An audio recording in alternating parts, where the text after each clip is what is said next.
Hamas के चंगुल में अब तक 100 से ज्यादा इजरायली नागरिक बंधक हैं। छूटे बंधकों ने दर्दनाक कहानी बताई है। उनका कहना है कि हमास के अंदर इजरायली कैदियों को तड़पाया जाता है, महिला कैदियों को शारीरिक और मानसिक प्रताड़ना दी जाती है। एक एक दिन इजरायली नागरिकों के लिए पहाड़ है। उन्हें उम्मीद है कि उनके पीएम नेतन्याहू उन्हें छुड़ा लेंगे और यही वजह है कि नेतन्याहू कुछ तगड़ा प्लान बना रहे हैं। दावा है कि गाजा में नेतन्याहू ने बिजली, दाना, पानी सब बंद कर दिया है, जिससे गाजा में रह रहे आम नागरिकों को झेलना पड़ रहा है। लेकिन हमास के लड़ाके इजरायली नागरिकों को छोड़ने के लिए तैयार नहीं है। हमास के कार्यवाहक गाजा प्रमुख खलील अल हैया ने एक बयान में कहा, जब तक फिलिस्तीनी क्षेत्र में जंग खत्म नहीं हो जाती, तब तक इजराइल के साथ बंधकों के बदले कैदियों की अदला बदली का कोई समझौता नहीं होगा। इजराइल की सरकार को ऐसे हालातों में अपने ही देश में कई प्रकार के विरोध प्रदर्शनों का सामना करना पड़ा है। एक तरफ बंधकों के परिजनों का गुस्सा फूट रहा है, तो दूसरी तरफ विरोधी दलों के लोगों का गुस्सा भी। इसके अलावा कई सैनिकों ने भी बंधकों की रिहाई में देरी की वजह से अपनी नाराजगी जताई है। कई सैनिकों ने युद्ध न लड़ने का अल्टीमेटम तक दे दिया है। गाजा से हट रहा है इजराइल का ध्यान। ऐसे में धीरे धीरे इजराइल की कार्यवाही भी अपने अंतिम पड़ाव पहुंचती दिख रही है। इजराइल का फोकस गाजा से हटकर अब काफी समय से लेबनान के हिजबुल्लाह लड़ाकों पर लगा है।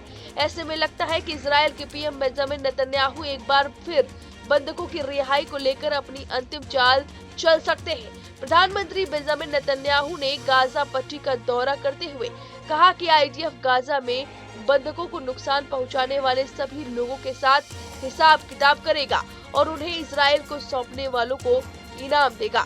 नेतन्याहू ने कहा कि हम अपने बंधकों का पता लगाने और उन्हें वापस लाने के लिए यहाँ और हर जगह से प्रयास कर रहे हैं। कुल मिलाकर ये बात तो साफ हो जा रही है कि नेतन्याहू अंतिम प्रयास कर रहे हैं, इस बार की धमकी और ऑफर दे रहे हैं ताकि बंधकों की रिहाई हो सके।